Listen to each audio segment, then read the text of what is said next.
بسم اللہ الرحمن الرحیم سبحان اللہ و بحمدہ سبحان اللہ العظیم صلی اللہ علیہ وآلہ وسلم۔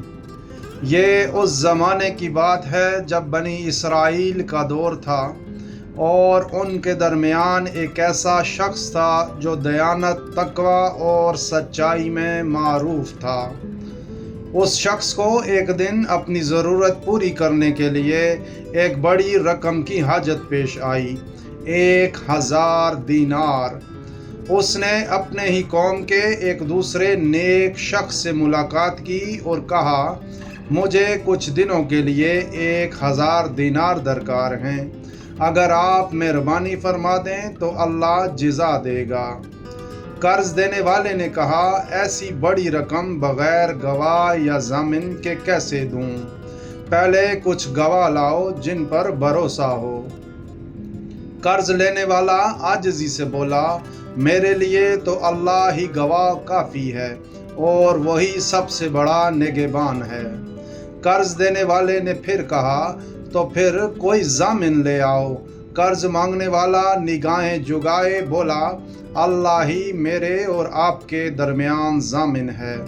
یہ جواب سنتے ہی وہ نیک دل قرض دینے والا چونک گیا اور اس کے دل پر عجیب سا سکون طاری ہو گیا۔ وہ بولا، اگر تم نے اللہ کو گواہ اور ضامن مانا ہے تو میں تم پر اعتماد کرتا ہوں۔ یہ لو 1000 دینار اور مقررہ وقت میں واپس کر دینا۔ قرض لینے والا شخص دینار لے کر ایک دور دراز شہر روانہ ہو گیا۔ وہاں اس نے تجارت کی، اپنی ضرورت پوری کی اور دن گزرتے رہے۔ جب وہ مقررہ تاریخ قریب آئی تو وہ اپنی نیت کے مطابق فوراً وطن واپس لوٹنے کے لیے تیار ہو گیا۔ لیکن تقدیر کو کچھ اور منظور تھا۔ وہ بندرگاہ پہنچا تو کوئی بھی کشتی دستیاب نہ تھی۔ ایک دن، 2 دن اور پھر پورے ہفتے بیت گئے لیکن کشتی نہ ملی۔ دل میں اضطراب بڑھا۔ وہ شخص بار بار دریا کے کنارے آ کر صرف ایک دعا کرتا، اے اللہ، تو جانتا ہے میں جھوٹا نہیں، میں نے تیری قسم کھائی تھی، میں چاہتا ہوں کہ تیرا بندہ جس نے مجھ پر بھروسہ کیا دھوکہ نہ کھائے۔ بالآخر اس کے دل میں ایک خیال آیا۔ اس نے ایک مضبوط لکڑی لی، اسے بیچ سے چیر کر سوراخ کیا، ایک کپڑے میں 1000 دینار لپیٹے اور ساتھ ایک خط لکھا، اے اللہ، تو جانتا ہے کہ میں نے تیرا نام لے کر قرض لیا، تجھے گواہ اور ضامن بنایا، آج میں اپنی کوشش میں ناکام رہا، اس لیے یہ دینار تیرے سپرد کرتا ہوں، اگر تو چاہے تو اپنے بندے تک پہنچا دے۔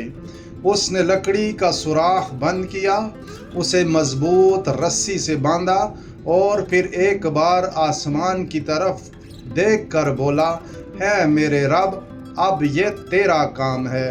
اس کے بعد اس نے لکڑی کو دریا کی موجوں کے حوالے کر دیا۔ دوسری جانب قرض دینے والا شخص مقررہ دن بندرگاہ پر آیا۔ وہ منتظر تھا، پریشان نہیں، کیونکہ اس نے قرض اللہ کے نام پر دیا تھا۔ کچھ دیر بعد اس کی نظر ایک بہتی ہوئی لکڑی پر پڑی۔ وہ اسے ایندھن سمجھ کر اٹھا لایا۔ گھر جا کر جب اس نے لکڑی کو چیرا تو اس کے ہوش اڑ گئے، اندر سے وہی دینار نکلے اور ایک خط جو ایمان کی روشنی سے لبریز تھا۔ چند دن بعد قرض لینے والا کشتی پر سفر کر کے شہر واپس آیا، سیدھا اس نیک شخص کے دروازے پر پہنچا۔ ہاتھ میں دوبارہ 1000 دینار کا تھیلا تھا۔ بولا، اللہ کی قسم، میں ہر دن کوشش کرتا رہا کہ وقت پر پہنچ جاؤں، آج جب کشتی ملی تب ہی لوٹ سکا ہوں، لے لیجئے آپ کے دینار۔ قرض دینے والے نے نرم مسکراہٹ کے ساتھ کہا، مجھے بتاؤ، کیا تم نے کبھی میرے لیے کچھ بھیجا تھا؟ وہ حیرت سے بولا، میں نے لکڑی میں ڈال کر دریا میں چھوڑا تھا، مگر معلوم نہیں کیا ہوا۔ قرض دینے والا بولا، تو پھر سن لو، تمہاری وہ امانت دریا کے راستے میرے گھر پہنچ چکی ہے اور میں نے تمہیں معاف بھی کر دیا، اور یہ دینار بھی واپس لے لو، اللہ نے تمہیں عزت بخشی۔ یہ ایمان، امانت اور اللہ پر مکمل یقین کی ایک ایسی کہانی ہے جو رہتی دنیا تک کے انسانوں کو سکھاتی ہے، اگر تم سچے ہو تو اللہ خود تمہاری گواہی دیتا ہے اور امانت اپنی جگہ پہنچا دیتا ہے، چاہے وہ لکڑی کے ذریعے ہی کیوں نہ ہو۔ اللہ کریم آپ سب کو برکت اور عافیت عطا فرمائے، آمین یا رب العالمین۔ جزاک اللہ خیر۔